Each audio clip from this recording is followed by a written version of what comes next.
Vamos entonces con la segunda parte.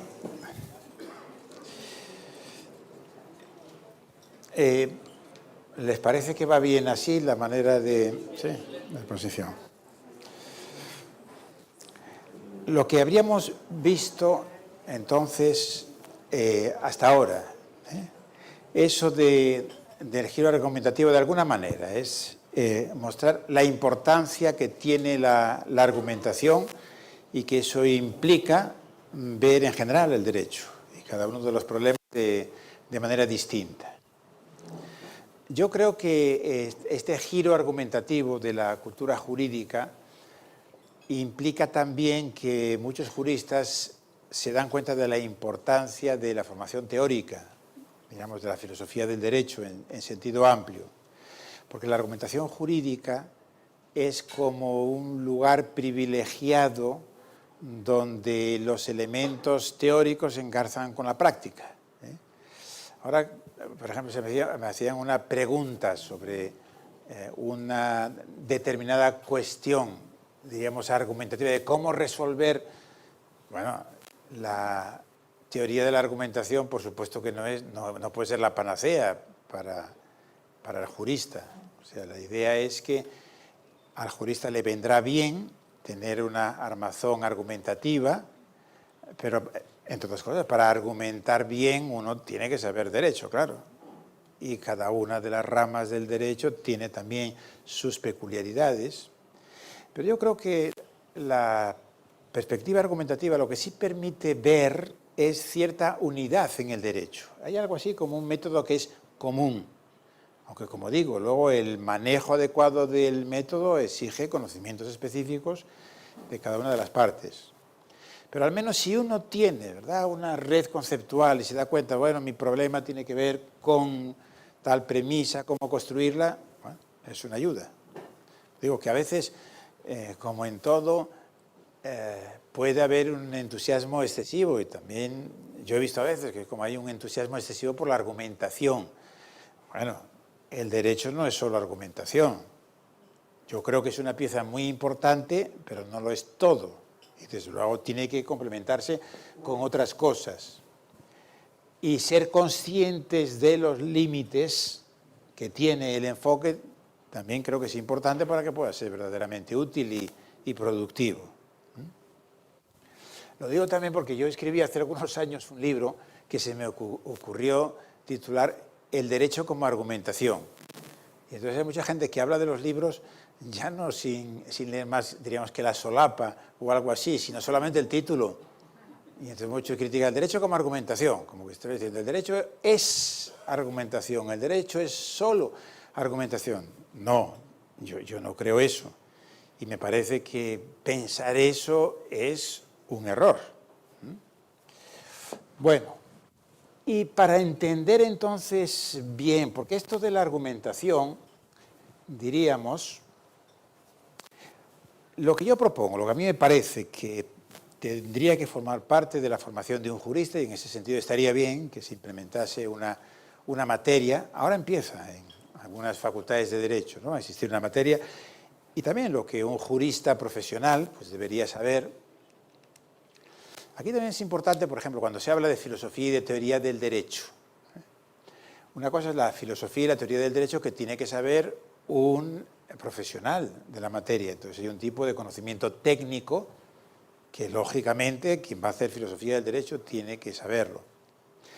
Pero la filosofía del derecho es útil para los juristas en general y para que les sea útil no necesitan ser filósofos del derecho, porque en todas cosas, por razones de la división del trabajo, sería prácticamente imposible.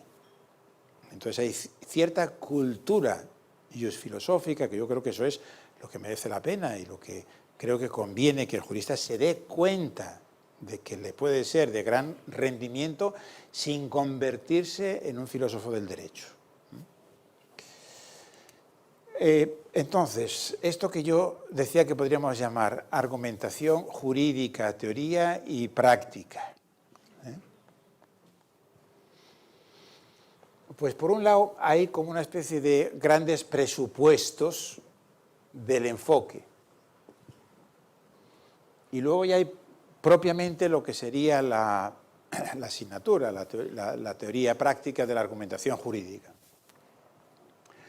Voy a centrarme ahora solamente en esto y ya digo 2 palabras sobre el asunto. Yo creo que es una asignatura que quizás podría tener de manera análoga, ¿no?, a lo que ocurre pues, en el derecho penal, civil, en fin, el resto de las dogmáticas jurídicas, una parte general y una parte especial. No lo voy a desarrollar, mañana vemos un poquito esto, pero sencillamente para que vean por dónde voy. La parte general es como, si se quiere, el equivalente de la teoría del delito. Para nosotros tendría que ser el concepto de argumentación, del que no voy a tratar ahora, lo dejamos para mañana, pero como concepto verdaderamente central del derecho. Y aquí hay algo que uno diría de raro, hay algo extraño, porque yo creo que para cualquiera que mire en qué consiste el derecho, inevitablemente tiene que pensar que aunque no sea solo argumentación, pero el componente argumentativo es muy, muy, muy importante. Y sin embargo no es uno de los conceptos que tradicionalmente hemos considerado como conceptos básicos del derecho. Entonces, si uno repasa, ¿verdad?, los programas de asignatura, el elenco, conceptos básicos del derecho, entonces aparecerá pues norma, relación jurídica, sujeto de derecho, responsabilidad, sanción. Interpretación es lo que más se arrima a lo de la argumentación, pero no aparece el concepto de argumentación. Y claro, esto parece que es una laguna importante. Hay que aclarar en qué consiste ese concepto de argumentación que es tan central para los juristas. Incluso eso que decía Toulmin, pero que no es el único. Muchos teóricos generales de la argumentación piensan que el derecho es algo así, el lugar donde se argumenta por antonomasia, y que un poco la argumentación jurídica extendida es la argumentación, sin más. ¿Cómo construir el concepto de argumentación? Bueno, aquí tenemos la dificultad fundamental, yo creo, es que nos damos cuenta de que se argumenta en contextos muy distintos. Entonces decimos, un jurista, un juez argumenta cuando tiene que motivar una decisión. El abogado también argumenta. El político también argumenta. Y en un debate político, digamos, se argumenta, pero de manera distinta. Y el matemático y el científico también argumentan. Entonces el problema es que hay contextos muy diferentes. Y uno dice, algo tienen que tener en común. Si decimos que en todos los casos, ¿verdad?, hay argumentaciones y argumentos, y al mismo tiempo hay muchos elementos diferenciales entre lo que hace un matemático cuando resuelve la solución a un teorema o algo así, y lo que hace un político, por poner casi como 2 extremos, mucha diferencia hay, pero también algo en común. Bueno, se trata entonces aquí de ver cuáles son esos elementos que tienen que darse siempre para que haya argumentación, y luego darnos cuenta de que como los elementos podemos interpretarlos de diversas maneras, eso es lo que explica que existan también concepciones distintas del mismo concepto. Hay un concepto abstracto y diversas concepciones, y eso es un poco la parte general. Como digo, mañana hablo un poco sobre esto, vemos un poco sobre esto. Y la parte especial, como digo, la analogía con la dogmática penal. Una vez que uno tiene el concepto de delito y los elementos básicos, la analogía sigue funcionando, ¿no? Los conceptos básicos de la acción, antejuridad, etcétera, etcétera. Aquí, en fin, serán otros elementos que ya vamos a ir viendo. Bueno, ya muchos surgieron. Un esquema argumentativo, si un argumento es a contrario sensu, a fortiori, por reducción al absurdo, todas estas cosas que fueron apareciendo y que luego vamos a ver de una manera más o menos sistemática. Entonces tenemos que proyectarlo, diríamos en la parte especial, para resolver las que me parece a mí que son como las 3 grandes preguntas, las 3 grandes cuestiones que se plantea un jurista, o sea, problemas que suscita la práctica del derecho y que tienen que ver con argumentar. ¿Cuáles son? Pues primero, entender lo que significa un argumento. Si, por ejemplo, un juez de apelación tiene que resolver un caso, se va a encontrar que estará la sentencia con su motivación del juez ad quod, de los abogados, etcétera, etcétera. Lo primero que tendrá que hacer es entender cómo otros han argumentado. Y entonces para ello pues hay una serie de procedimientos, de métodos, etcétera, que nos pueden ser útiles. Por ejemplo, podernos representar bien el argumento. De nuevo, sigamos con el juez. Tiene que resolverlo. Bueno, si son casos muy fáciles, y a veces son casos fáciles, pues tampoco hace falta emplear mucho tiempo en esto. Pero cuando el caso es difícil, conviene un esquema, de alguna forma, elaborar un esquema que nos permita una buena visión de conjunto. Ese es uno de los problemas, entender.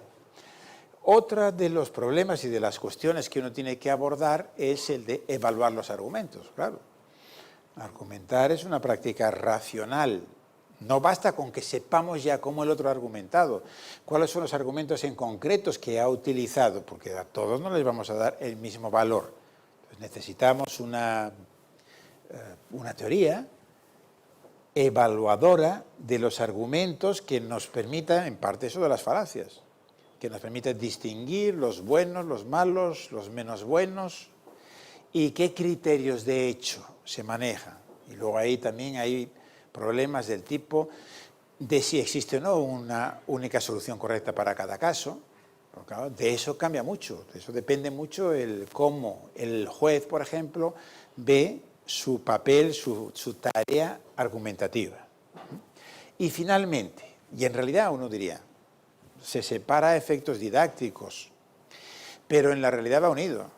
Porque cuando nuestro juez de apelación está tratando de entender cómo argumentó el juez Aguó, al mismo tiempo ya lo está evaluando. De alguna forma ya está anticipando hipótesis, si le parece bien o no, etcétera, etcétera, ¿no? Y todo ello, en realidad, va encaminado para argumentar, porque al final él o ellos, si es un tribunal, tendrán que producir una argumentación al respecto. Entonces, la parte especial, digamos, se focaliza en esas tres cuestiones. Cómo entender un argumento, cómo evaluarlo, cómo argumentar. Bueno. Pero antes todavía está la cuestión, podríamos decir, de los presupuestos de la argumentación y del enfoque argumentativo del derecho, que es algo así como qué concepción general del derecho tendría uno que manejar para poder luego desarrollar bien esto. ¿Qué concepciones del derecho? ¿Qué quiere decir una concepción del derecho? Bueno, una concepción del derecho diríamos que es la respuesta más o menos sistemática a las grandes preguntas sobre el derecho del tipo de ¿en qué consiste el derecho? O sea, ¿cuáles son sus ingredientes? Entonces, como sabemos, algunos dirán, pues, normas, y otros no, pues además de normas, los hechos o los valores.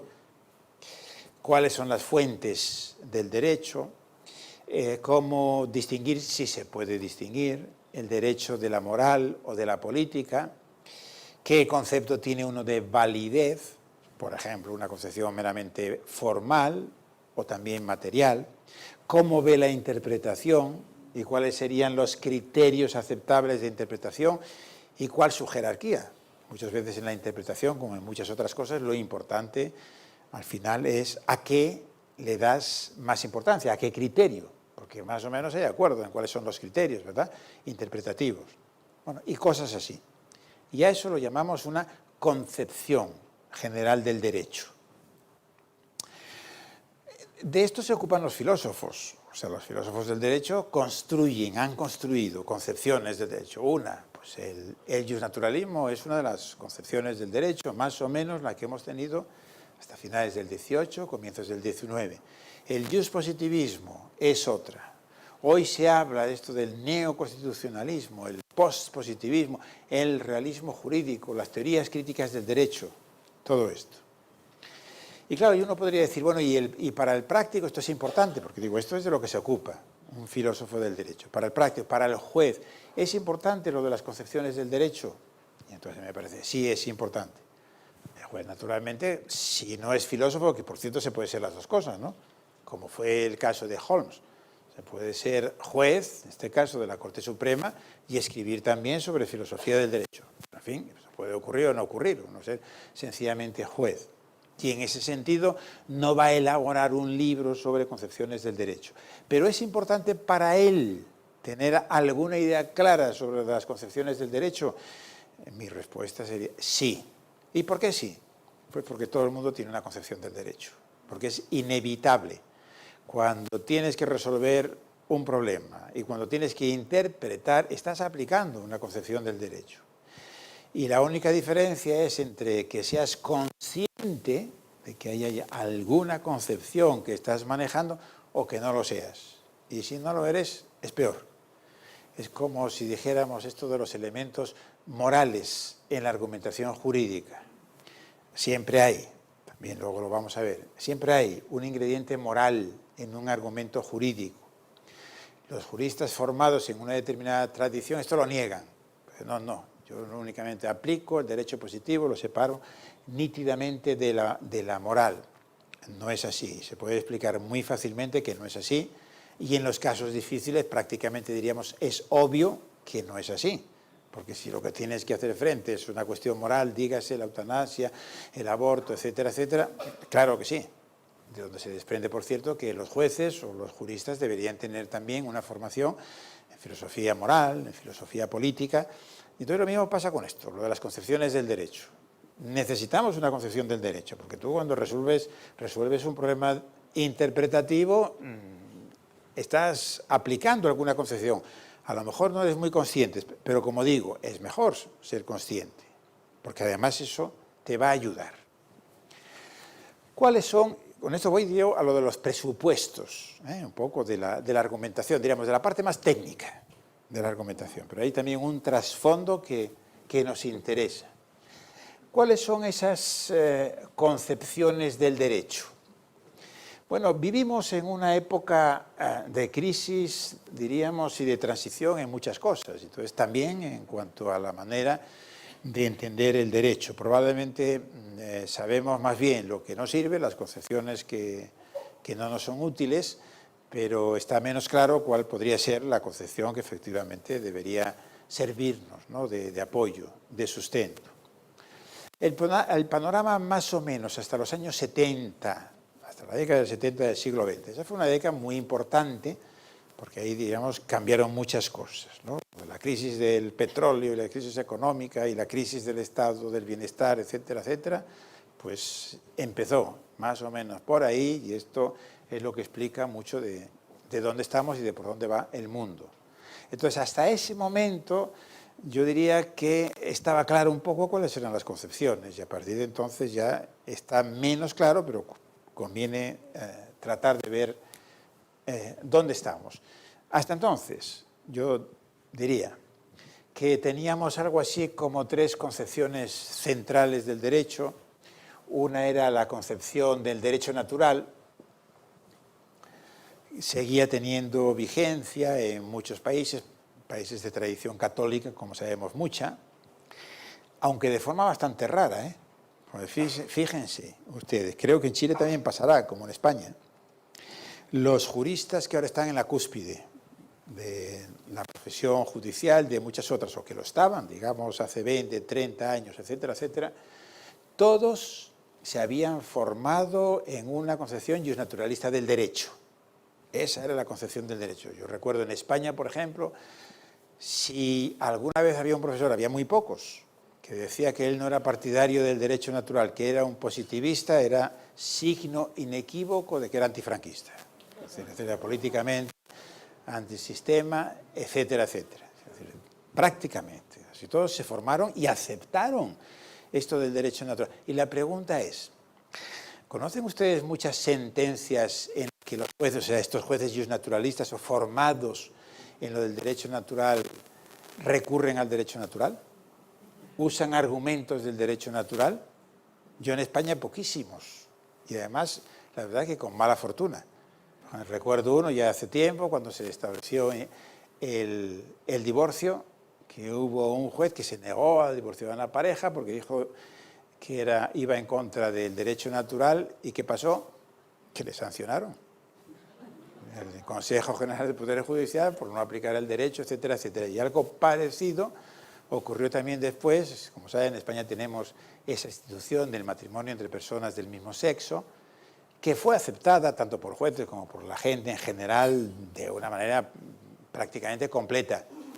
Pero hubo, que yo sepa, era una juez, además de donde yo vivo, en Alicante, que también se negó en un momento determinado a casar a una pareja, creo que era de mujeres, y acabó la cosa en lo mismo. Fue sancionada. Hay utilizaciones un poco vergonzantes del derecho natural. O sea, si uno se pone así a escrutar el asunto, a lo mejor se encuentra, ¿no?, alguna referencia a la naturaleza de la cosa, no sé qué, pero prácticamente no hay vestigio. Y uno diría, qué cosa más rara, ¿no? ¿Qué pasa con nuestra enseñanza del derecho? A los juristas se les dice, tenéis que ser, o sois, o somos naturalistas. Y luego resulta que los mismos que lo dicen o que lo han aceptado parecen olvidarse del derecho natural. Alguien ha escrito, refiriéndose a la situación en España, y es verdad, yo también podría confirmarlo como estudiante, que en realidad los profesores, bueno, teníamos una materia que era de derecho natural, ¿no?, pero los profesores de las diversas ramas de derecho positivo, penal, civil, administrativo, etcétera, el primer día, cuando tocaba el tema del concepto de derecho, y los naturalistas, cuando empezaban a hablar ya de su materia, ya el derecho natural, digamos, se había ido de vacaciones. Y probablemente es lo que ocurre también en la práctica, ¿no? Entonces uno diría, ¿qué pasa con esa concepción del derecho natural? Bueno, muchos vinculan la filosofía del derecho, diríamos, con esto del derecho natural y lo que ocurre con el derecho natural. Y esto es malo para el prestigio de la asignatura, porque entonces lo que se piensa, lo que muchos piensan es que lo de la filosofía del derecho es una cuestión como de cultura general, de brillo, de que de vez en cuando cita un autor o algo así, pero en realidad, cuando tienes que ocuparte del derecho y de que resolver problemas jurídicos, ¿qué filosofía del derecho? Y por eso es por lo que se la quita, por ejemplo, de los planes de estudios o se la jibariza, ¿no?, se la reduce al mínimo. De esto tiene mucho, yo creo, la culpa el derecho natural. Entonces, que hay una tendencia a entender la filosofía del derecho como si fuese derecho natural, pero también yo diría cierto derecho natural. Ahí cometeríamos también una falacia si metiésemos todo lo que ha sido el derecho natural a lo largo de la historia. Y entonces, bueno, ojo, porque hay muchas cosas que nos vienen de la tradición naturalista que sigue siendo muy importante para nosotros, ¿no? Claro, uno diría, esto de los derechos humanos y de los derechos fundamentales, en cierto modo. Cuando digo en cierto modo es, el origen histórico es el derecho natural. Por cierto, no el derecho natural tomista católico, que es más bien el que ha estado vigente en nuestros países, sino otro tipo de derecho natural, diríamos protestante, ¿no?, el de los Locke, Rousseau, etcétera, etcétera. Pero esa es una tradición muy importante. Fíjense también que con el derecho natural pasa que para nosotros está vinculado políticamente a ideologías muy conservadoras, por no decir abiertamente reaccionarias, dictatoriales, etcétera, etcétera. Las juntas militares han sido ellos naturalistas, como doctrina oficial, el franquismo en España también, etcétera, etcétera. Pero claro, en la cultura anglosajona no ha sido así. Por ejemplo, en Estados Unidos el derecho natural que es el derecho natural racionalista, es el respaldo de la Declaración de Derechos y de su Constitución. Y claro, esto es importante para entender por qué hay una variedad de culturas jurídicas y por qué, diríamos, la misma palabra, derecho natural, tiene usos distintos en diversas culturas. Entonces, bueno, tenemos que ser cautos con el derecho natural. Yo creo que con el derecho natural tradicional, tomista, francamente no hay mucho que aprender, a pesar de que Tomás de Aquino yo creo que fue uno de los grandes genios de la historia del pensamiento, ¿no? Pero digamos, eso ha tenido una derivación conservadora por un lado y por otra, diría, escapista. Nuestros naturalistas no se han interesado realmente por el derecho, ni por el método jurídico, sino más bien por construir algo así como una ideología de justificación del derecho. Y quizás eso explica que los tribunales pues, no hacen referencia, digamos, al derecho natural porque no piensan que eso verdaderamente sea útil para otra cosa para justificar un derecho positivo, normalmente muy conservador. Pero ¿hay algo del derecho natural que merece la pena rescatar o mantener? No, yo creo que sí.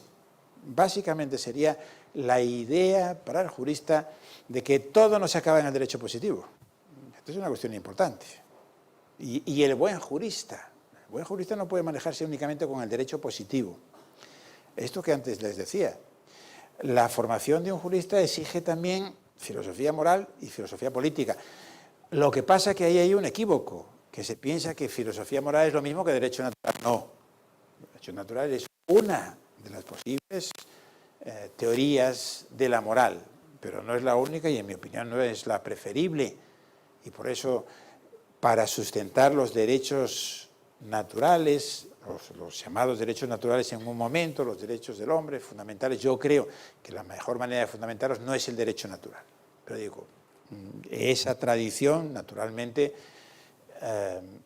algo queda, si se quiere. Y sobre todo, debemos entender la diversidad de culturas y cómo lo que para nosotros significa, por razones históricas, pues no es el único significado, ¿no?, lo del derecho natural. Bueno, derecho natural. Por otro lado, tendríamos el positivismo normativista, que probablemente, de hecho, uno diría que quizás haya sido la concepción más vigente, ¿no?, entre nosotros, de autores como Kelsen o como Hart, que lo que vienen a decir, bueno, el derecho es un conjunto de normas. A lo mejor dirían, bueno, no serán solamente normas, pero esencialmente el derecho es un conjunto de normas. En el caso de Kelsen, todas las normas del mismo tipo, normas con una sanción. En el caso de Hart, variedad de normas, normas primarias y normas secundarias. Es importante, yo creo, también darnos cuenta, que los juristas nos demos cuenta de hasta qué punto, diríamos, tenemos nuestra cabeza colonizada con esa idea del derecho, de que el derecho es un conjunto de normas, diría, de que es solo un conjunto de normas, porque que el derecho es un conjunto de normas, ¿qué duda cabe? Claro que lo es. Pero el problema es que desde esta perspectiva, que como digo, me parece que es la concepción dominante, era hasta los 70 la dominante y yo creo que ahora en muy buena medida sigue teniendo mucho peso, no veamos que el derecho no es solo un conjunto de normas, que hay más en el derecho que saber sencillamente las normas. El derecho, creo, es una actividad en la que se trata de lograr ciertos fines y ciertos valores dentro de los límites que marcan las normas, claro, porque si no, no estaríamos en el derecho. Bueno, el positivismo. Al positivismo le debemos mucho, le debemos el haber clarificado muchos conceptos y esto, pues los juristas naturalmente deberían incorporárselos. Yo qué sé, tener una idea clara de lo que significa contradicción normativa, de lo que es la estructura de una norma, de lo que es una laguna, de los tipos de lagunas, de lo que es el ordenamiento jurídico, las propiedades del ordenamiento jurídico. Bueno, estos son piezas, ¿verdad?, que han ido elaborando estos autores a partir de Kelsen y a partir de Hart, pero fíjense que además es que nos importan porque a la hora de resolver argumentativamente los casos, de motivar, pues el material que vamos a utilizar va a ser este. Entonces, tener un conocimiento claro, una idea clara de en qué consiste ese material es importante. Pero creo que es una concepción excesivamente limitada del derecho. El derecho no es solamente eso. Precisamente la reacción de lo que se llamó el realismo jurídico como concepción que también era positivista, los positivistas sostienen fundamentalmente dos tesis. Una es la que llaman de las fuentes sociales del derecho, que es la fuente que se opone al derecho natural. Es decir, el derecho no es el derecho natural, es el derecho positivo. Por lo tanto, una realidad de tipo social, de tipo histórico, no existe algo así como el derecho, sino existen los derechos, que van cambiando, es una cuestión artificial, etcétera, etcétera. Primera tesis. Y segunda tesis, lo de la separación entre el derecho y la moral. Una cosa es el derecho y otra cosa es la moral. También frente a los autores iusnaturalistas. Entonces, la tesis típica de estos positivistas consiste en decir, mira, esta norma puede ser todo lo injusta que se quiera, pero es derecho. Tú la puedes criticar, pero la criticarás desde una determinada concepción moral, pero no vas a negar que, por ejemplo, el derecho nazi pues era derecho, aunque al mismo tiempo dirás derecho inicuo y quizás pues, existiría la obligación moral de desobedecerlo, lo que se quiera. Y la idea central de los positivistas es que eso es muy importante por razones, digamos, de claridad, razones de claridad conceptual. Hay que distinguir. Basado en esto, Bentham y luego Austin, y lo que se llamó la jurisprudencia analítica inglesa, organizó un poco, si se quiere, los estudios jurídicos, diciendo que había lo que llamaron una jurisprudence, nosotros llamaríamos la ciencia del derecho descriptiva, que se ocupaba de lo que es el derecho, de describirlo en abstracto, y entonces sería nuestra teoría general del derecho, los conceptos básicos, y centrándose en cada uno de los sectores, y entonces era lo que ellos llamaban la jurisprudencia particular, que son nuestras dogmáticas. Y, por otro lado, estaba lo que Bentham llamó la ciencia de la legislación, que se ocupaba de decir cómo debe ser el derecho. Esto es una cosa distinta y no hay que confundirlo. Precisamente Bentham fue un gran crítico de las declaraciones de derechos porque pensaba, él vive esa época, ¿no?, las declaraciones de derechos de la Revolución Americana y Francesa, que estaban mezclando todo, que mezclaban lo que era derecho, verdaderamente derecho, un derecho subjetivo, con lo que era sencillamente una propuesta de cómo deberían ser las cosas, pero no son. Esto es un poco el positivismo, yo creo que lo que podemos aprender y retener hasta cierto punto del positivismo. O sea, hacer distinciones está bien, extremar las distinciones a veces puede ser un gran error. Entonces uno dice, sí, una cosa es hablar de lo que es el derecho y otra cosa de lo que debe ser el derecho. Pero hay veces que resulta que no se puede distinguir, porque lo que es el derecho es lo que debe ser. Si tenemos un caso, diríamos, de indeterminación del derecho, ¿qué dice el derecho, por ejemplo? ¿Qué decía el derecho español en materia del matrimonio entre personas del mismo sexo? Lo que se plantea el Tribunal Constitucional. ¿Qué decía? ¿Que era conforme o que no era conforme? Bueno, una situación, digamos, de indeterminación. Para establecer lo que decía el derecho, pues tienes que tener una idea de lo que debe ser el derecho, claro, una idea de la justicia. O sea que, por eso digo, las distinciones son útiles, son importantes, pero extremarlas en ocasiones nos puede llevar a no entender cosas importantes. Y lo que decía lo de los realistas también son positivistas, tienen el mismo concepto de derecho, la misma obsesión, diríamos, por distinguir el derecho de la moral. Se ve, por ejemplo, en el caso Lochner, de Holmes es uno de los primeros realistas, su obsesión por distinguir entre el derecho y la moral. Y entonces por eso dice, yo puedo estar en contra de esta ley, no me gusta, no la apruebo desde el punto de vista moral, pero otra cosa es el derecho. Y los realistas también vienen a reprocharles fundamentalmente que el derecho no puede ser sencillamente las normas, diríamos, sobre el papel, sino que el derecho es acción. El derecho es lo que hacen los jueces. Es una famosa definición del derecho. Lo que hacen los jueces cuando tienen que tomar decisiones. ¿Y qué es lo que hacen? Bueno, sí, tienen en cuenta las normas, pero hay más. Y lo que importa es la conducta judicial. Y a veces la conducta judicial, efectivamente, es sin más la aplicación de las normas, pero otras veces no.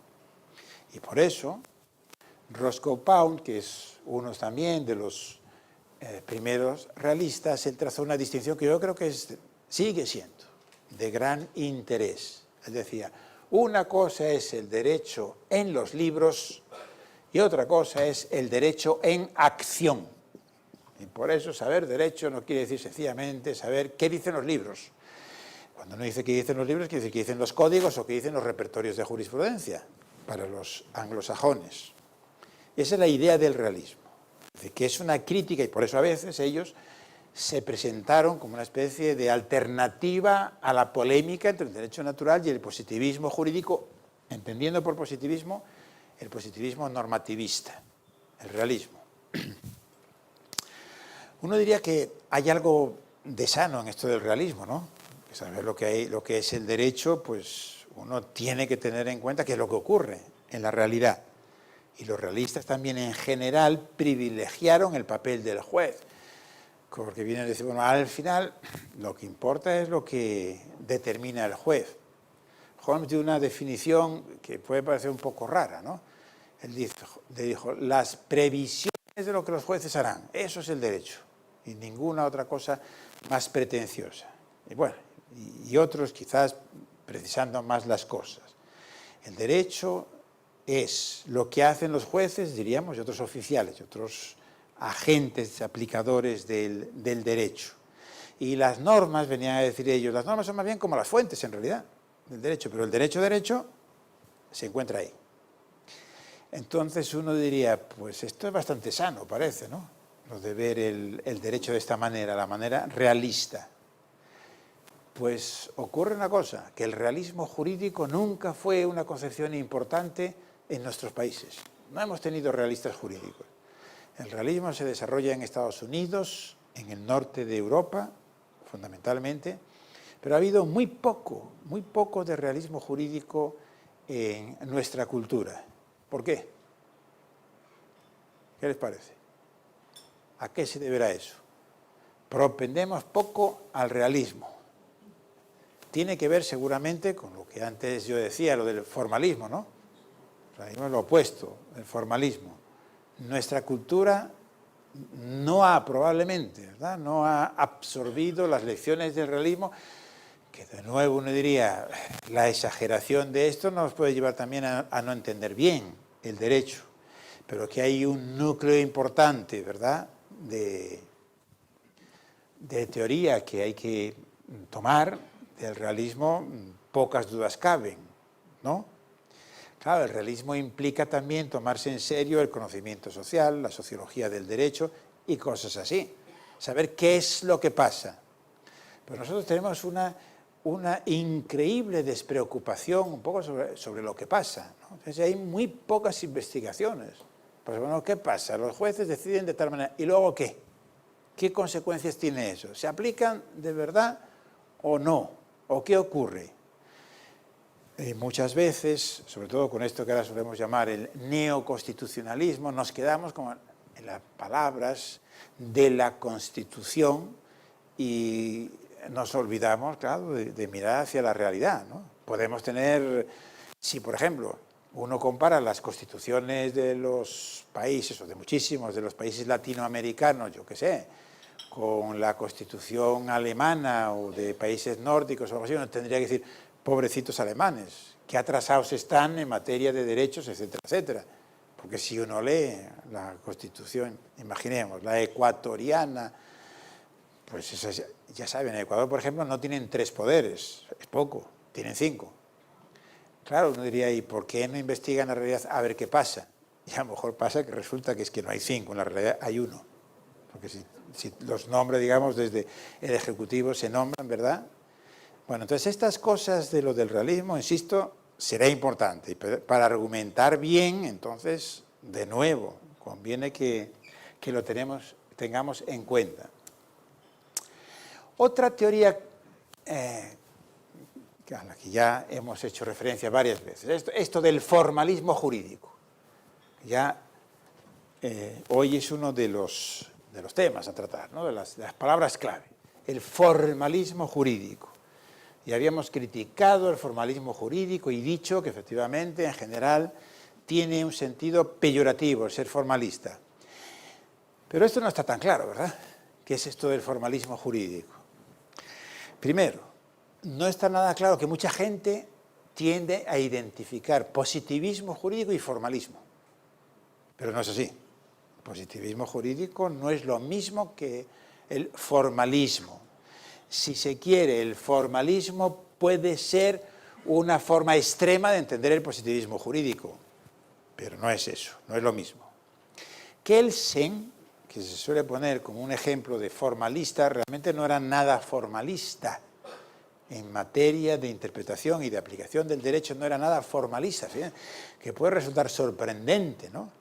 Porque uno dice, el formalista es el que dice que en materia de argumentación, de interpretación, aplicación, lo que hay es el silogismo, y ya está.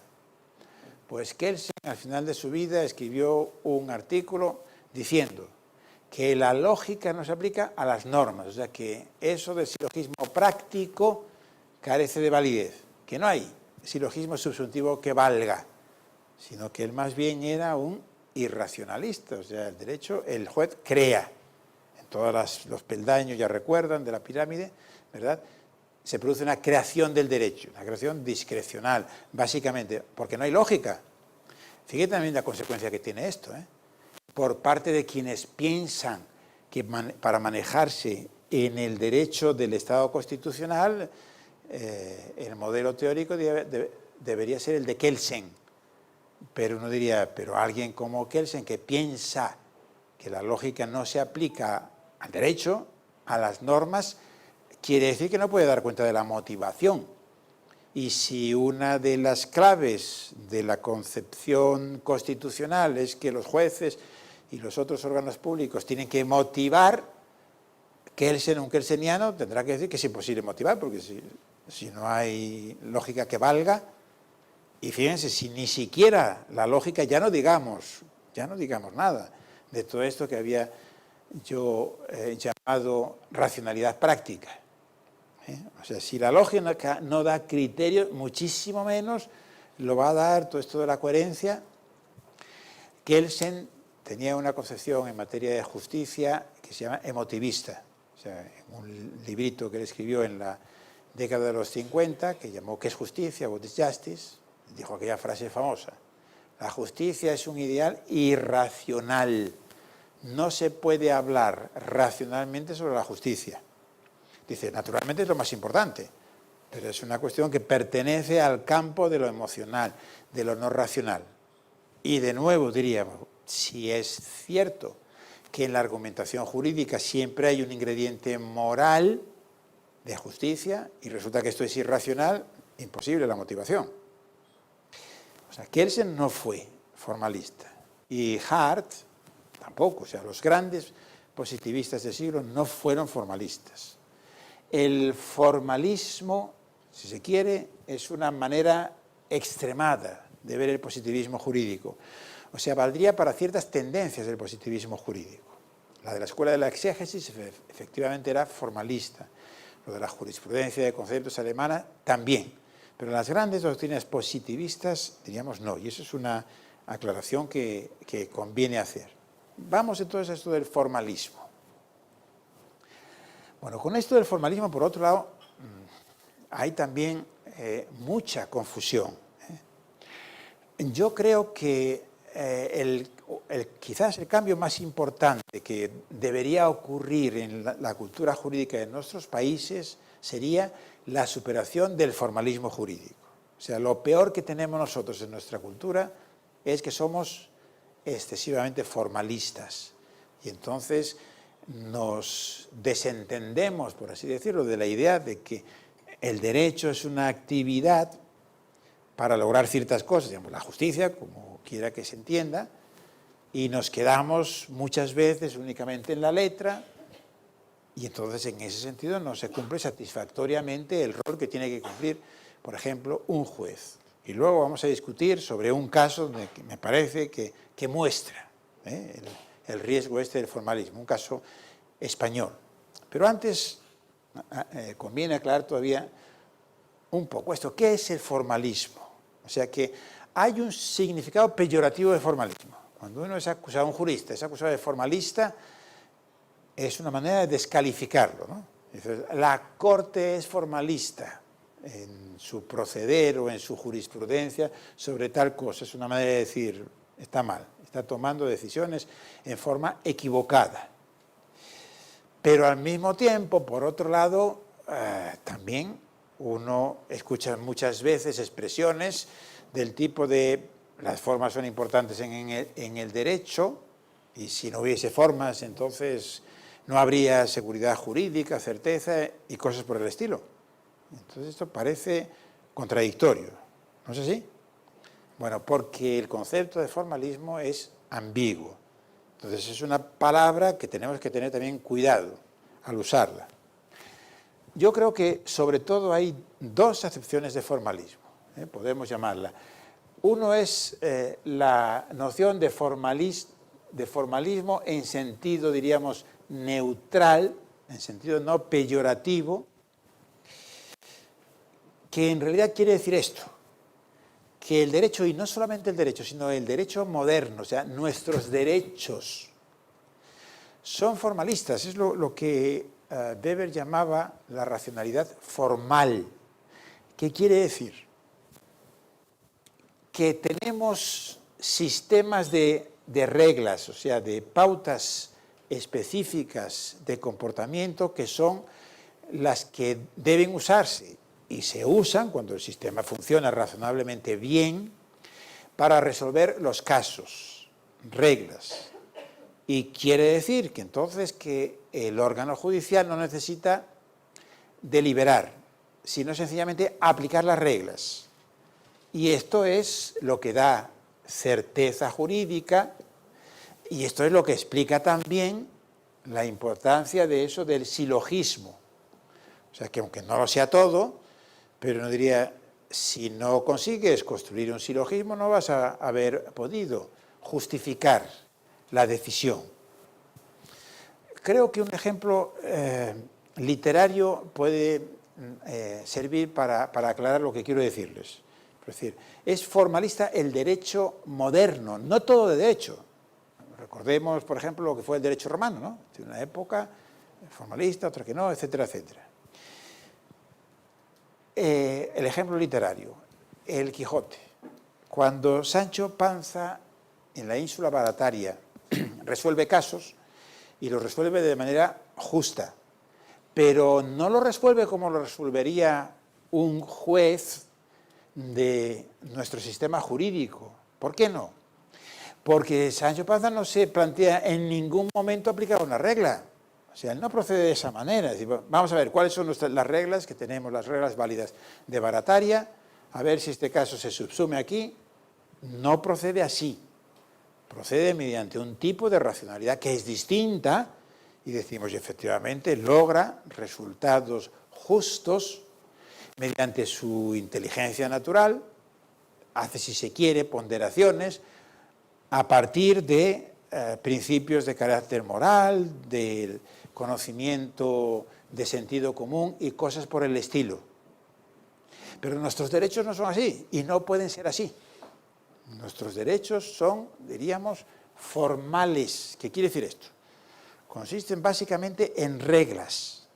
En la inmensa mayoría de los casos, entonces aquí viene una de las distinciones que son básicas en la teoría de la argumentación jurídica, entre casos fáciles y casos difíciles. Casos fáciles son precisamente estos, los que se pueden resolver mediante un procedimiento puramente deductivo. O sea, uno encuentra la regla que se aplica, la regla no es cuestionable, los datos fácticos tampoco son cuestionables, están claros y entonces se resuelve. Y eso son casos fáciles. Pero fíjense, en realidad, la mayoría de los casos que se resuelven en un sistema jurídico, que se resuelven por los jueces y, diríamos, por otros mecanismos, tienen que ser fáciles, porque si no fuera así, no podría funcionar el sistema jurídico como un sistema, diríamos, de seguridad, que es lo que tiene que ser y lo que es, y lo es de esta manera. Pero claro, de vez en cuando surgen casos difíciles. Yo no diría, no son la mayoría, lo que pasa que son también los que más centran el foco de interés para los juristas, claro, lo que más nos interesa. A veces se ha dicho, es como una especie de distorsión, es como haberse centrado en la patología, en lugar de la anatomía y la fisiología, de cómo funciona el sistema, en la patología. Uno diría, bueno, sí, pero también es comprensible, porque para resolver esto no hace falta implementar grandes cosas, mientras que en los casos difíciles sí. Entonces, lo del formalismo, sentido 1, sentido neutral. El jurista de nuestros días, el jurista desde el mundo moderno para acá, necesariamente tiene que ser formalista. Y entonces eso quiere decir también una cosa muy importante. No puede saltarse las normas del sistema. Eso forma parte también de por qué el derecho natural dejó de ser importante. Cuando no había un sistema de fuentes bien establecido, claro que era muy importante el derecho natural, a ver en qué te basabas. Con la codificación las cosas cambiaron. Y entonces en nuestro sistema jurídico, insisto, el jurista tiene que reconocer que hay límites y que entonces en ese sentido su argumentación es formal, formalista, si se quiere, pero en sentido no peyorativo. A diferencia, por ejemplo, de la argumentación de un moralista, de un filósofo moral. Entonces, esto también es un punto, yo creo, que merece la pena pararse un momento. Es posible que un jurista, un juez, tenga que enfrentarse con el mismo problema al que se enfrenta un razonador moral. Imaginemos el caso del aborto, el mismo problema de fondo. Pero la manera de abordarlo no puede ser la misma. Cuando el problema del aborto, digamos, es un problema muy complejo. Hay elementos morales, religiosos, antropológicos, etcétera, etcétera. Pero cuando llega a un tribunal, la cosa ha cambiado. Porque el problema que te llega, por ejemplo, a los tribunales constitucionales, les llega el problema que es el siguiente. Una ley que, por ejemplo, introduce el sistema de plazos es conforme con la Constitución, nada más. Esto es lo que tienen que resolver. Y entonces ahí tienen ese límite. El límite de la Constitución. Y el límite de que tienen que confrontar la Constitución, por ejemplo, con la nueva norma del Código Penal o lo que sea. Entonces, aunque compartan algo, claro, para resolver eso no se puede resolver tampoco por parte del jurista si no se toma en consideración elementos morales. Pero es distinto, Porque uno diría, el problema del aborto, si se discute desde el punto de vista moral, será el mismo si lo discutimos en Chile que en España, por ejemplo. Pero el problema jurídico no, porque la Constitución es distinta. Y entonces en España el artículo 15 lo que dice es que todos tienen derecho a la vida. Y por eso se centraron, el debate se centró en qué había que entender por todos, etcétera, etcétera. Y aquí no sé cómo está exactamente planteado, pero digamos la cosa cambia. Entonces por eso digo que el que sea formalista y que sea una argumentación dentro de ciertos límites, eso sin más caracteriza al pensamiento jurídico y al razonamiento jurídico. Eso no significa ser formalista, como algunos piensan, sino eso significa estar dispuesto a jugar el juego del derecho y no salirte fuera, porque si te sales fuera entonces ya no es el derecho y tu papel ya no es el de jurista. Ahora, el formalismo en sentido 2, que esto es el que tiene un sentido peyorativo, y cuando yo digo nuestras culturas me parece que adolecen de formalismo y deberíamos modificarlas porque eso impide que los jueces, por ejemplo, puedan hacer justicia a través del derecho, que es lo que les pedimos, ¿no? Que es lo que tienen que hacer. Entonces, así entendido, el formalismo es una concepción del derecho que yo creo que de manera así muy sintética se podría caracterizar de la siguiente manera: por reducir el derecho al texto de la norma, o sea, sobre todo es una concepción de la interpretación del derecho, aunque no solo, porque también lo que hace es separar el derecho de otros elementos sociales, ¿no?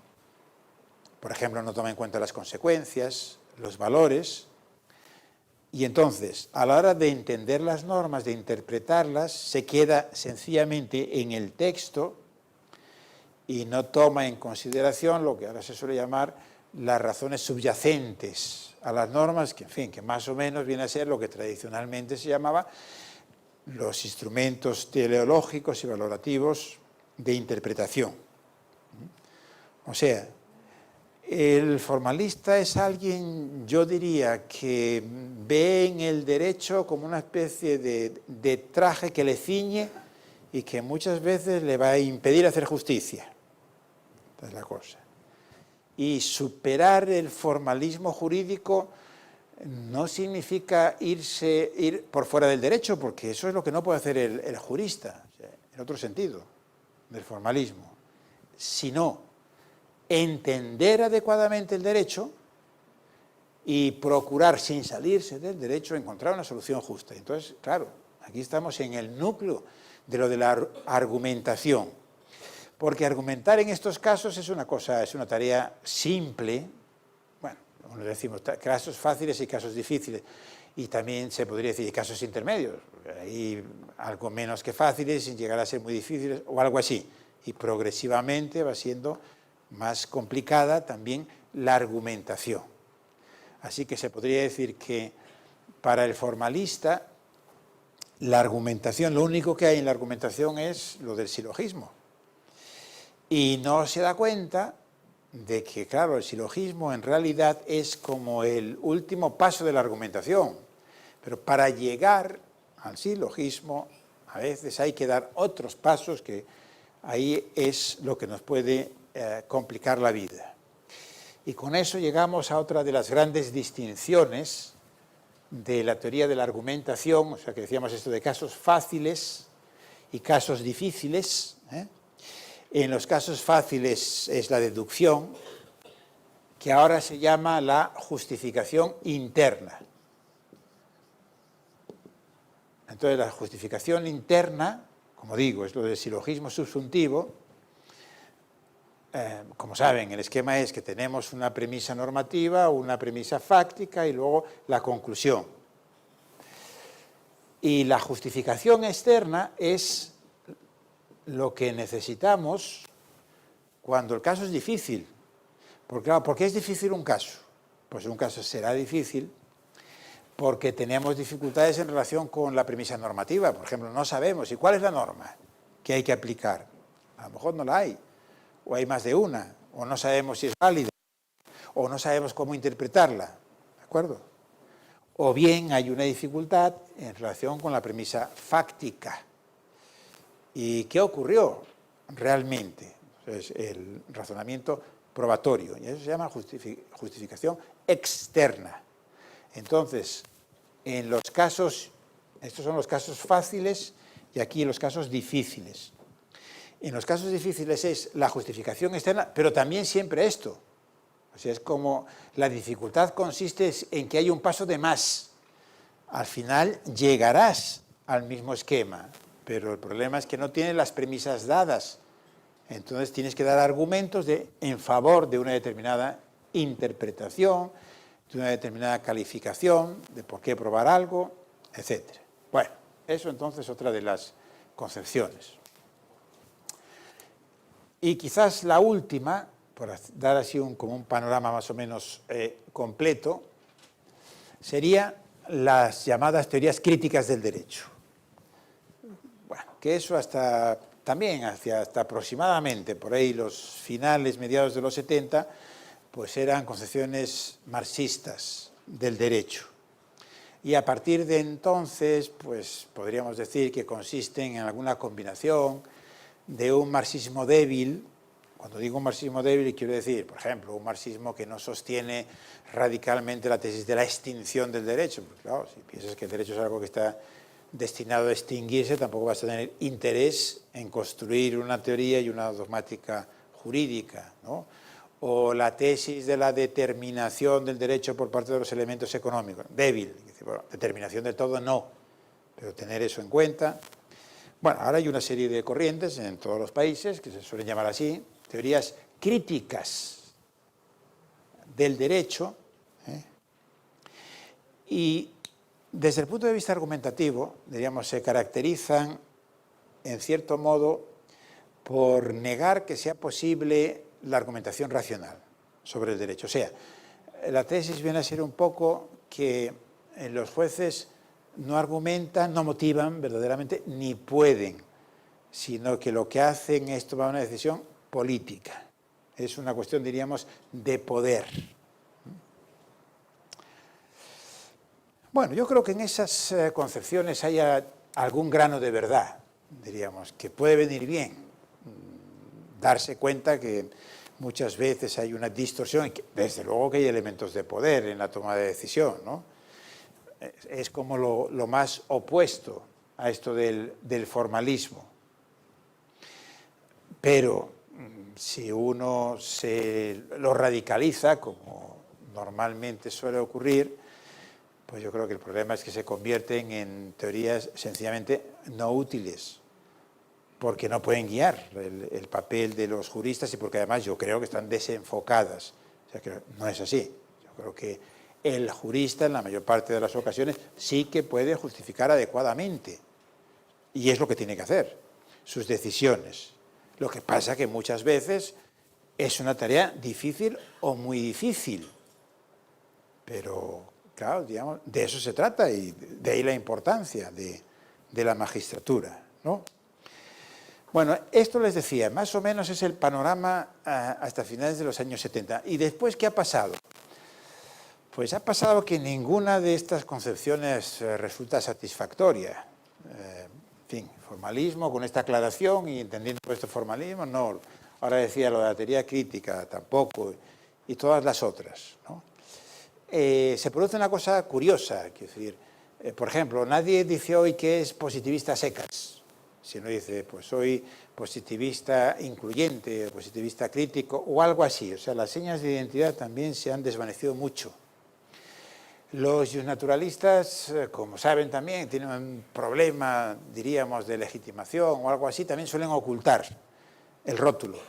Y entonces hoy normalmente cuando oigan hablar de alguien que dice que es partidario de la hermenéutica, pues eso es lo que en otra época diría que sí es naturalista, pero hoy el rótulo hermenéutico, como ahora se dice, vende mejor, te evita.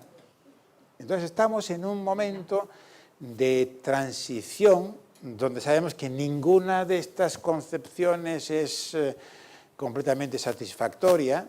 Seguramente todas ellas nos aportan algún elemento que también sería poco razonable echar a la basura, pero nos falta una adecuada concepción del derecho. Ya uno diría, ¿nos falta? Bueno, más o menos la discusión de los últimos años diría que es la siguiente. O sea, ¿qué es lo que tenemos en el panorama de las teorías del derecho y donde entonces podría, diríamos, elegir el jurista? Insisto, el jurista práctico, en fin, salvo casos de vocación, que también es filósofo del derecho, pero muchas veces no, pero se da cuenta de que él tiene que arrancar de una determinada teoría, concepción general del derecho. Lo que tenemos más o menos yo creo que es esto. Frente a los fenómenos a los que yo me había referido antes, o sea, nuestros derechos han cambiado y lo del giro argumentativo y esto de los derechos va de la mano de lo que se llama el constitucionalismo.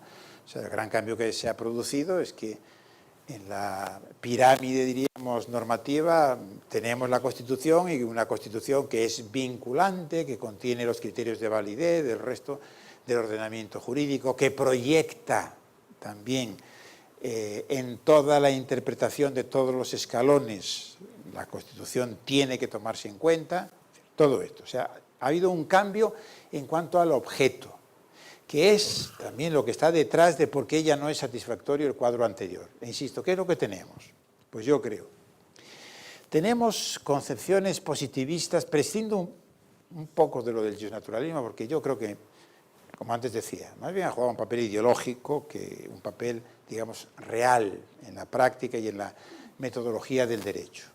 Entonces tenemos el positivismo y el más desarrollado del siglo XX, que fue el de Hart, con algunos agregados. O sea, hay muchos autores que piensan esa concepción de Hart positivista, que separaba el derecho y la moral, pero no incurría en los excesos de Kelsen. Por ejemplo, no pensaba que hubiese un único tipo de normas, no pensaba que el derecho pudiese tener cualquier contenido. Él habló, por ejemplo, de un contenido mínimo de derecho natural. Pensaba que había que distinguir entre las normas primarias y las normas secundarias, pues resulta aceptable para muchos, con algunos añadidos. Pero los añadidos no ameritan un cambio de término, no ameritan el que haya que dejar de ser positivista. Y por otro lado están los que ahora se suele llamar constitucionalistas, pero entendiendo por constitucionalismo como una visión general del derecho, o sea, no es lo de los que se dedican al derecho constitucional, es una visión general del derecho, constitucionalismo, que vienen a decir, miren, el cambio es de tal magnitud, esto del constitucionalismo, que incluye, por cierto, la existencia de un tribunal constitucional, ¿no? Toda la importancia que tiene, que necesitamos un nuevo paradigma. El paradigma clásico, incluso el mejor de ellos, como pudiera ser el dejar, no sirve. Y aquí, a su vez, pues hay diversas variantes. Les cuento un poco, así muy abreviadamente, de dónde está, yo creo, la discusión. Algunos, como este Ferrajoli, al que yo antes me había referido y que seguramente sea también muy conocido en Chile, lo que viene a decir es, necesitamos un nuevo paradigma, pero ese nuevo paradigma tiene que ser positivista. Lo que pasa es que no es este positivismo, eso lo llama despectivamente, ese es un paleopositivismo, es el positivismo adecuado del Estado legislativo. En eso es lo que tienen en la cabeza los Kelsen, Bobbio, Hart, etcétera, etcétera. Y ahora, con esto de la Constitución, hay un neopositivismo que es lo que él llama el positivismo garantista. Esta es un poco la idea de Ferrajoli.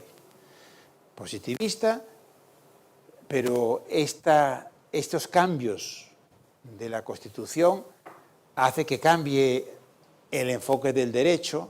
Son básicamente la idea, yo diría, más importante de Ferrajoli, es que él piensa que hay como dos dimensiones internas al derecho positivo.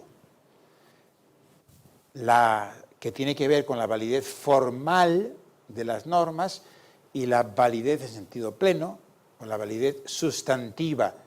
Sustantiva porque implica utilizar criterios referidos a los derechos fundamentales, o sea, a la Constitución. Más o menos, la idea de Ferrajoli es hay que tomarse la Constitución en serio y los derechos fundamentales que están en la Constitución sin abandonar el positivismo. Esa es la idea.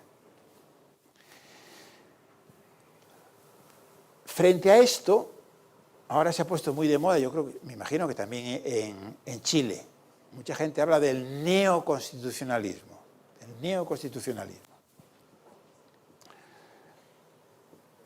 Entonces, el neoconstitucionalismo, por ejemplo, algunos dicen que la nueva constitución del Brasil, que creo que es de 1988, para muchos es una constitución neoconstitucionalista, de tal forma que el pensamiento jurídico adecuado para manejar eso tiene que ser el neoconstitucionalismo. Lo mismo serviría para Ecuador y muchos incluso piensan que la corriente hoy dominante es esto del neoconstitucionalismo. Bueno, no podemos entrar en muchos detalles, pero yo creo que esto del neoconstitucionalismo es un pandemonium, es decir, es una inmensa confusión que no se sabe qué es porque es imposible saber lo que es, porque sencillamente es un concepto mal construido. Curiosamente, el concepto y la palabra del neoconstitucionalismo se le ocurrió a algunos autores italianos, es decir, genoveses tenían que ser, italianos y genoveses, con propósitos de descalificación a los que llamaban neoconstitucionalistas, porque ellos son positivistas, son de estos positivistas. Y entonces dice, ahora hay autores, digamos, que nos están haciendo la guerra. ¿Y en quiénes están pensando? Pues están pensando en autores como Dworkin, como Alexi, como Nino, y les llaman neoconstitucionalistas en sentido peyorativo. Y los definen diciendo que para esos autores ya no hay distinción entre el derecho y la moral, digamos, lo mezclan todo. El derecho no consiste en reglas, recuerden eso, lo del formalismo en el primer sentido. El derecho no son reglas, sino que son sencillamente principios, y principios morales. Y entonces todo eso lleva a defender el activismo judicial. Eso es una invitación a los jueces de los que sean activistas. O sea que la maniobra es la siguiente. Cuando el juez tiene que resolver un caso, como el derecho no es propiamente derecho positivo, sino que más bien son principios, pues el juez sin mayor problema puede olvidarse de las reglas y se va a la Constitución. Y siempre va a encontrar algún principio pues, que le va a permitir tomar la decisión que a él le gusta. Esa es la idea, diríamos, del neoconstitucionalismo. ¿Por qué digo yo que es un concepto mal construido? Un espantapájaros conceptual, me parece que es. ¿Por qué? Pues porque saben ustedes que cuando se analiza un concepto, por ejemplo, el concepto de juez, los conceptos se analizan en un plano connotativo y en un plano denotativo. ¿Qué quiere decir connotativo? Lo defines, o sea, tú das qué propiedades tiene que tener alguien para ser un juez. Pues tendrá que ser un funcionario y tener a su cargo tal función, etcétera, etcétera. Y denotativo, quiere decir, estos son los jueces chilenos, los españoles, los británicos. Aquí lo mismo, pero claro, resulta que la denotación del concepto no coincide con la connotación. O sea, tal y como ellos han caracterizado, cuando digo ellos son los enemigos, o sea, los genoveses, tal como han caracterizado a estos neoconstitucionalistas, uno diría, pero oiga, si ni Dworkin, ni Alexi, ni esto que he puesto, y Nino, McCormick, se podría añadir algunos nombres más, sostiene eso, no sostiene eso, pero ahora viene lo del espantapájaros. Sostiene eso, algo que tiene un cierto parecido, como pasa con los espantapájaros, ¿no? Bueno, se parece, sí, quizás a un hombre, pero le han puesto una nariz no sé cómo, y todo esto. Y entonces, por eso tenemos una gran confusión, porque yo diría, bueno, hay algunos juristas que piensan así, hay algunos juristas que piensan de acuerdo con este retrato, ¿verdad?, de los genoveses, pero primero, son bastante pocos y no hay ninguno relevante. O sea, no hay ningún jurista, yo creo, relevante que verdaderamente piense así las cosas. Que claro, ¿qué quiere decir? Desconocer lo que es el derecho. Pero podemos utilizar la expresión, yo diría, la expresión se puede utilizar como forma de castigo. Quiero decir, el que a sí mismo se califica de neoconstitucionalista, pues allá él. Si quiere llamarse así, que se llame. Pero estos autores, yo por cierto, yo me incluiría también, la manera como yo veo las cosas es muy próxima a esta, ninguno de estos se llama a sí mismo ni se ha llamado neoconstitucionalista, ni quieren saber nada de eso del neoconstitucionalismo. Uno de ellos, por cierto, es este Ferrajoli. También en los elencos que se hacen se suele meter a Ferrajoli como uno de los neoconstitucionalistas y de los que defienden el activismo judicial.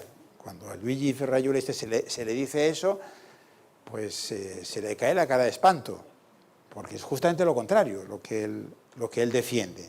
Y entonces teníamos una concepción, llamémosla neoconstitucionalista, pero ¿qué metemos aquí? No a estos, a los que así se llaman neoconstitucionalistas, y efectivamente está presente, como tenemos formalistas. Yo creo, son los dos extremos a evitar. Tenemos formalistas que entonces usan el derecho, diríamos, como una especie de soga para amarrarse y que les impide hacer justicia. Tienen una concepción excesivamente pobre del derecho. Y tenemos neoconstitucionalistas que diríamos que son como gente excesivamente aficionada a la bebida, ¿no? Son como alcohólicos que se dan.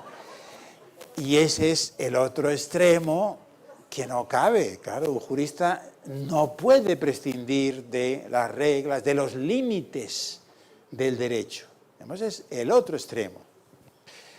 Y esto que se dice, por eso mi presentación ahora es muy retórica. Porque ¿dónde está la verdad? En el término medio, ¿verdad? Bueno, eso del término medio es relativo, ¿no? Depende de dónde pongas los extremos. Yo, a efectos retóricos, me sitúo en el término medio porque retóricamente parece que tiene como un atractivo, ¿no? Si yo presento esto, fíjense, lo que yo quiero defender evita estos dos extremos, pero uno podría hacer un cuadro trazando de otra manera los extremos y, bueno, en fin. En todo caso, aunque no sea el término medio, es la verdad, es lo correcto. Una broma, ¿no?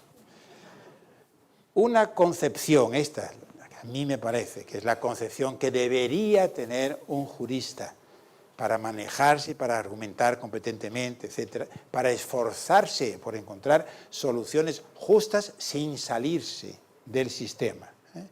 Es lo que se podría llamar el postpositivismo constitucionalista.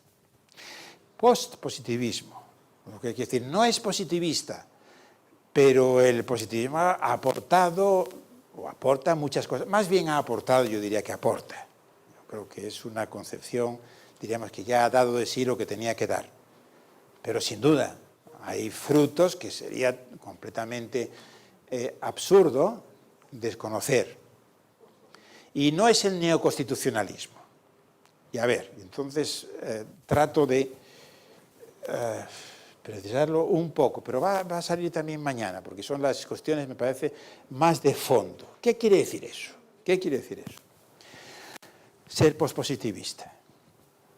¿Y qué es lo que más o menos, diríamos, los autores que se incluyen aquí defienden, bueno, con matices y tonalidades distintas, pero más o menos, la idea es que el derecho es una empresa autoritativa y consiste en normas que proceden de la autoridad y que son vinculantes y que marcan un límite. Pero el derecho no es solamente eso, o sea, es una especie de visión dual del derecho. El derecho tiene un ingrediente autoritativo, pero tiene también un ingrediente valorativo. Y no podemos desconocerlo, porque si no, seríamos así como ciegos a la hora de entender para qué ha de servir el derecho, cómo guiar el comportamiento de un jurista. Hay estas dos dimensiones, autoritativa y valorativa. El derecho es distinto de la moral desde cierta perspectiva, pero desde otra no. Por ejemplo, a la hora de identificar lo que es derecho en un sistema que incluye la Constitución y que incluye la Declaración de Derechos y que incluye, por ejemplo, el concepto de dignidad humana. Si, por ejemplo, imaginemos que discutimos una institución como lo de la subrogación, la maternidad subrogada, ¿no? Ya saben, o sea, que se haga un contrato con una mujer, una pareja, un contrato con una mujer para que lleve adelante un embarazo y luego, digamos, cede el niño a la pareja que ha hecho el contrato. En España eso es nulo de pleno derecho, pero diversas parejas españolas se van a California, donde ese contrato sí que se acepta, es válido. Y hacen el contrato, tienen el niño y van a inscribirlo a España. Y entonces en España se le pone problemas a ver si va contra el orden público español o no. Claro, ahí lo que se discute el fondo del asunto, bueno, ahí el tecnicismo jurídico, ¿no? Si eso no es orden público, etc. Pero el fondo del asunto es entenderlo un concepto moral, lo que es la dignidad humana. ¿Va realmente contra la dignidad humana? Bueno, hay que pararse un momento y ver qué significa realmente dignidad humana, no usarlo sencillamente como una palabra, en fin, talismán, una cuestión moral. Y eso ocurre con muchísimas cuestiones, con las cuestiones más difíciles, porque los criterios morales, los conceptos morales están incorporados en la Constitución, y la Constitución es derecho válido. Entonces es inevitable, o sea, lo que quiere decir. No es que todo se confunda y que sea lo mismo. Antes ponía el ejemplo, argumentar un mismo problema jurídicamente, desde el punto de vista judicial o moral, es distinto, pero hay conexiones. Esa es la idea.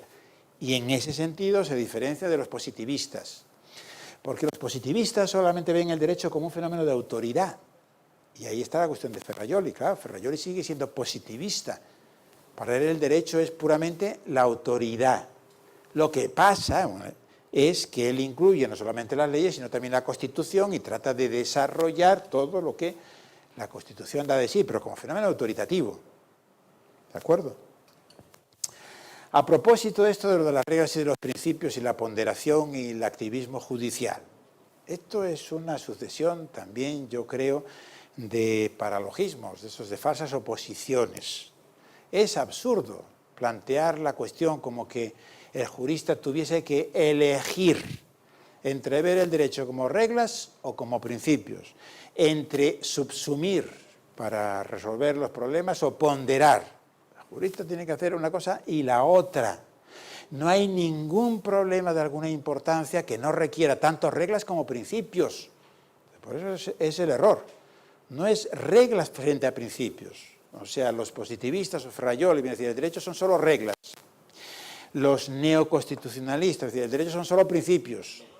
Pues no, los derechos son reglas y principios. Y el problema con que verdaderamente hay que lidiar es el cómo combinar reglas y principios para resolver los problemas. Y lo mismo pasa con lo de subsumir y ponderar. Y ahora, para cumplir más o menos con el programa, hemos hablado mucho de formalismo y han visto ahí que había un problema del derecho español, una de las cuestiones más discutidas y sin duda de más importancia práctica que ocurrió en España, que tiene que ver, yo creo, mucho con el formalismo. Les cuento el caso, esto que el texto ahí que tiene lo de los desahucios, los jueces y la idea del derecho, los desahucios.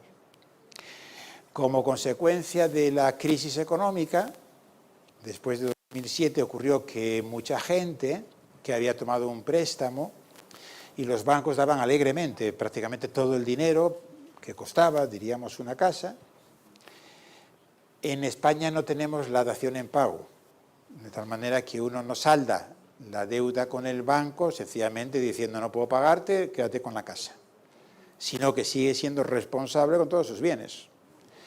Y entonces ocurrió que mucha gente, ¿no?, que estaba con un préstamo hipotecario, cuando llega la crisis dejan de pagar porque no pueden, se quedan sin trabajo, etcétera, etcétera. Los bancos inician procedimientos ejecutivos contra ellos. Y el sistema español, que es una ley también relativamente reciente, pero claro, anterior a la crisis, establece un sistema de tal manera que tú no puedes alegar, en un proceso de esos ejecutivos, tú no puedes alegar que una cláusula es abusiva y que entonces se detenga el procedimiento. Sigue el procedimiento. Te dice, no, tienes que ir a un declarativo. Pero claro, cuando llegas al declarativo ya has perdido la casa, todo, etcétera. Entonces se produjeron situaciones, diríamos, enormemente injustas. O sea, de gente que no solamente es que pierde su casa, que a lo mejor había pagado, pues depende, algunos podrían haber pagado muy poco, 10 o más. El banco se queda con la casa y la tasa, claro, por un valor, porque es el valor de tasación de entonces, como consecuencia de la crisis, caen los precios de las viviendas, que puede ser muchas veces a lo mejor la mitad. Y el otro, o sea, el que había hecho el crédito hipotecario con el banco, se queda sin casa y con una enorme deuda. Y entonces, ¿qué hacer? Bueno, la gente, uno decir, incautos de ellos, algunos fueron a los jueces. Los jueces para que les resolviesen los problemas, ¿no? Esto lo digo muy irónicamente. Los jueces hay todo, pero lo que quiero mostrar, lo que quiero poner de manifiesto es cómo la cultura formalista en un país como España y la cultura formalista en general de los jueces hicieron que ese problema, que yo diría que de todas formas era un problema que del todo nunca iban a poder solucionar los jueces, pero yo creo que los jueces podrían haber hecho más si en lugar de tener esa idea, esa concepción de fondo muy formalista del derecho, hubiesen tenido otra. Algunos, pero muy pocos realmente, de los jueces aplicaron la figura del abuso del derecho. Claro, esto es una cosa curiosa, porque si tú vas a los manuales de derecho civil, abuso del derecho, y te dicen sí, se produce el abuso, no solamente cuando haya, o sea, subjetivamente, ¿no?, que haya la intención de abusar, cuando ya no te reporte verdaderamente un beneficio, etcétera, etcétera, sino también se reconoce el abuso en términos objetivos. El daño es desproporcionado. Es lo que habría que aplicar aquí. El daño es desproporcionado, ¿no? Pero los jueces españoles, prácticamente todas las audiencias, negaron que se pudiese aplicar la figura del abuso del derecho. ¿Por qué? Dijeron, porque las normas son clarísimas. Las normas del derecho hipotecario, del procedimiento ejecutivo, diríamos que no, que la cláusula, si es abuso, tiene que ir, diríamos, a otro lado, etcétera, etcétera. Y como el tenor de la norma es inequívoco, entonces no se puede aplicar el abuso del derecho. ¿Qué se puede decir de esto? Yo creo, pues que los jueces y los juristas en general resulta que no saben lo que es el abuso del derecho. Porque claro, el abuso del derecho no es cuando no hay norma, cuando no hay regla, o cuando es oscura la regla. Es otra cosa. El abuso del derecho implica una buena combinación de reglas y principios. El abuso del derecho significa, y es una de las cláusulas incorporadas en todos nuestros sistemas jurídicos como un mecanismo de flexibilidad. Fíjense también por qué es importante lo de las reglas y los principios. Las reglas dan seguridad, dan certeza, no podemos prescindir de ellas, pero de vez en cuando necesitamos flexibilidad. Y precisamente eso es lo que se logra a través de los principios y de figuras que se basan en los principios, como es esta del abuso del derecho. Entonces, el abuso del derecho es un caso de lo que podemos llamar laguna axiológica. Y esta modesta distinción entre laguna normativa y axiológica es de la que no disponían los jueces. Y si hubiesen dispuesto, a lo mejor podrían haber hecho justicia en muchas ocasiones en las que no lo hicieron. No podrían haber resuelto el problema. Esto también creo que es importante darse cuenta. La solución, digamos, radical del problema tendría que ser legislativa. Pero los jueces podrían haber paliado, yo creo, merced a esa institución del abuso del derecho, al menos los aspectos, diríamos, más escandalosos de injusticia que se produjeron. Le digo, eso de la laguna normativa. Las lagunas son, axiológicas. Pueden ser normativas o axiológicas. ¿Qué quiere decir que hay una laguna normativa? Quiere decir que en el nivel de las reglas, por eso la distinción entre reglas y principios es fundamental para entender muchísimas cosas en el derecho, empezando por esto del abuso del derecho. Y entonces tanto positivistas como neoconstitucionalistas no pueden manejar eso, claro, porque reducen el asunto o solo a reglas o solo a principios. Una laguna normativa en el nivel de las reglas, o sea, de las pautas específicas de comportamiento que contienen nuestros sistemas jurídicos. Yo diría que en el nivel de las reglas pueden darse lagunas, pero sin embargo, en el nivel del derecho quizás no. ¿Por qué?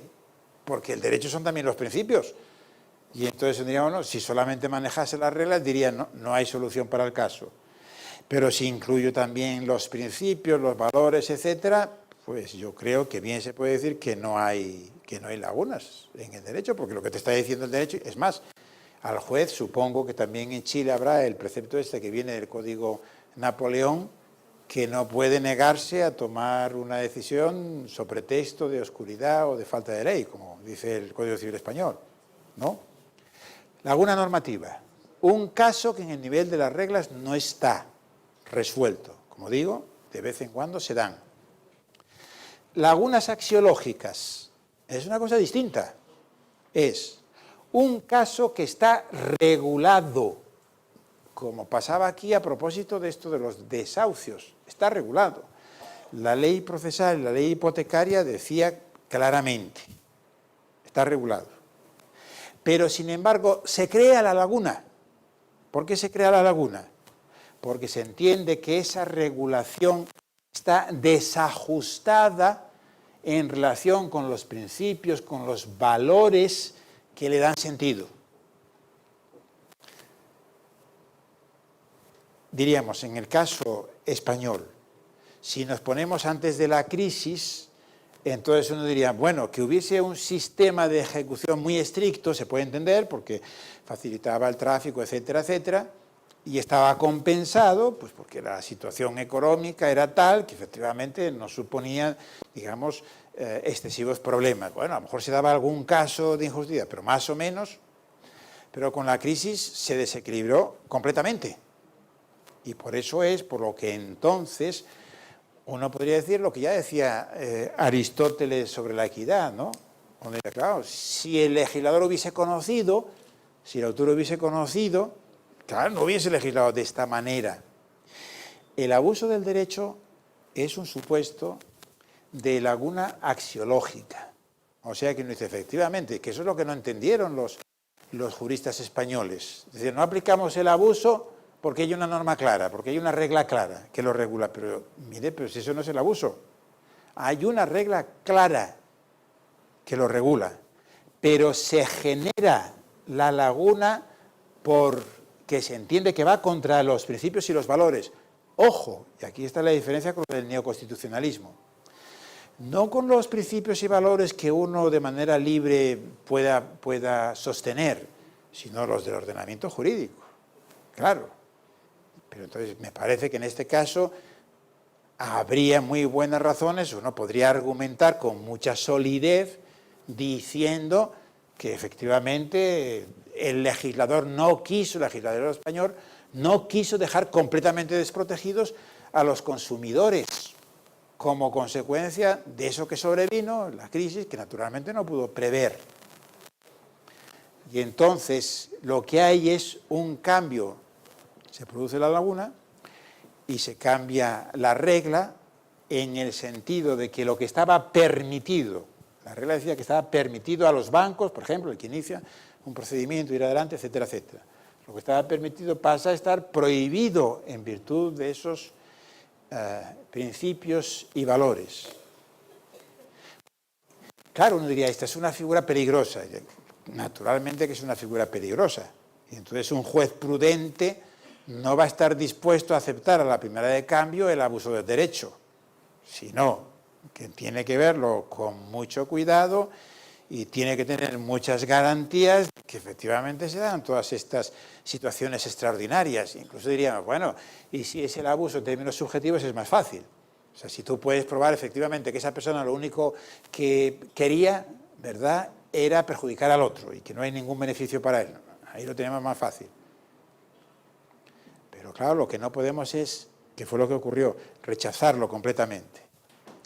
Y esto tiene que ver con lo de la derrotabilidad que habíamos visto. Para terminar, ¿quién lo enlaza con eso de la derrotabilidad? Yo ya casi estoy derrotado, así que a esta hora... Sí. Pero ¿quién? A ver, ¿dónde está? ¿Pero qué es lo que es derrotable aquí? ¿Pero qué es lo que es derrotable aquí? Eso es. Porque antes decíamos, ¿no?, un argumento es derrotable. Aquí, en realidad, ¿qué sería derrotable? La regla. La regla. Las reglas son derrotables excepcionalmente. Excepcionalmente. Pero, digamos, esa manera de pensar y entonces de razonar, ¿qué quiere decir? Ver los artículos estos de la ley hipotecaria o la ley de procedimiento, ¿no?, que cuando dice que no se puede suspender el proceso, alegando, ¿no?, que la cláusula es abusiva. Ver derrotable quiere decir entender que implícitamente habría ahí una cláusula que dijera, a no ser que se produjera un daño enorme y un gran desequilibrio. entre las partes. Bueno, con eso es con lo que chocan los formalistas. Por eso digo que entonces el asunto de lo de la derrotabilidad es muy importante, que en realidad es lo de las excepciones implícitas a las reglas. Excepciones explícitas no hay problema, todos sabemos que sí, claro. Prohibido esto, a no ser que si ya está escrito, no hay problema.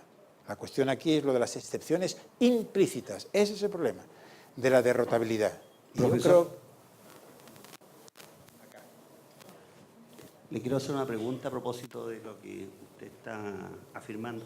En esta concepción que usted llama dualista, integradora entre la norma y el principio, y la solución que da en este caso, y usted denomina derrotabilidad de la norma, resulta que yo veo el peligro de que el juez de instancia podría derogar una regla de frente a la aplicación de un determinado principio. Y en nuestro país, ignoro el caso en España, pero en nuestro país nosotros tenemos un tribunal que es el que hace el control de constitucionalidad, y los jueces técnicamente se deben limitar a un control conforme a la Constitución, no un control difuso, porque el control está concentrado en el Tribunal Constitucional. Entonces, si buscamos, profesor, nosotros de frente a una situación difícil como ese, un caso injusto, porque el caso que usted proponía era un caso injusto, ¿cierto? No es un tema de validez, sino que un caso reñido axiológicamente. El problema sería... Injusto, que tiene que ver también con lo de la validez. Sí, el problema sería, profesor, de que es que cuando hablamos de validez estamos en el conflicto de reglas, no en la colisión de principios.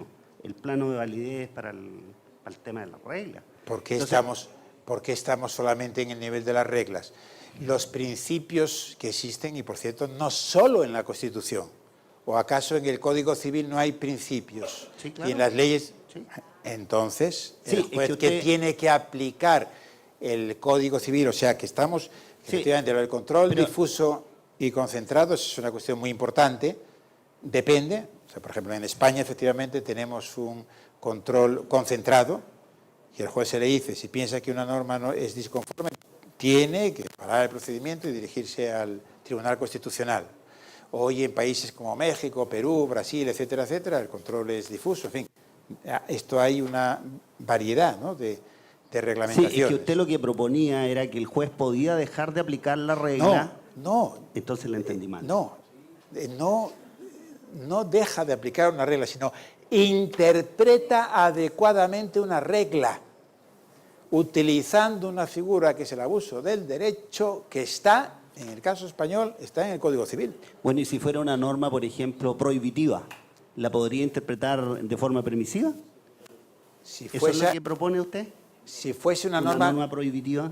Si fuese una norma prohibitiva que pasara, diríamos, a permitido, podría ser en algún caso.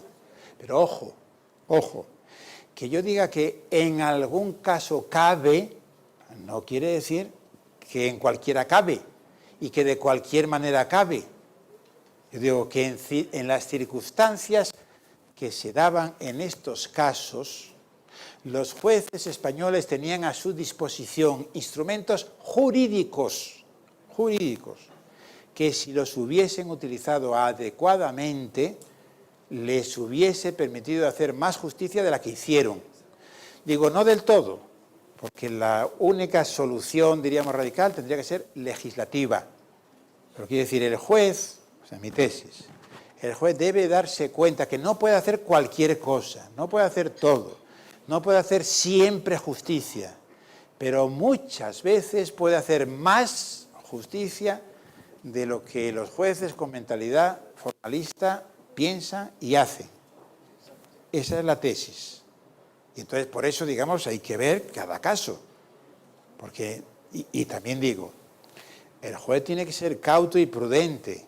Y cuando alguien le esgrime el abuso del derecho, no puede estar dispuesto así sin más a concederle y abuso. No, yo creo que debe utilizar un escrutinio especialmente riguroso.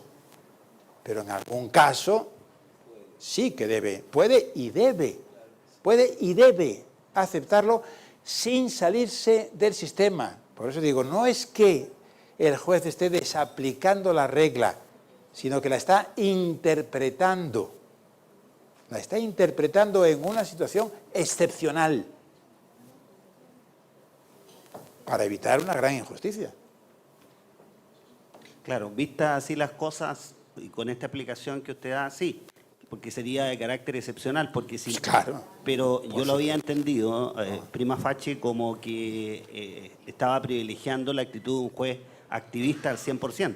Pero eso es lo que estoy diciendo, mi exposición. Eso es lo que yo creo que defendería un neoconstitucionalista. Un neoconstitucionalista no le vería ningún problema. Ahí está, nos olvidamos de la regla, vamos al principio, diríamos de no discriminación y ya está.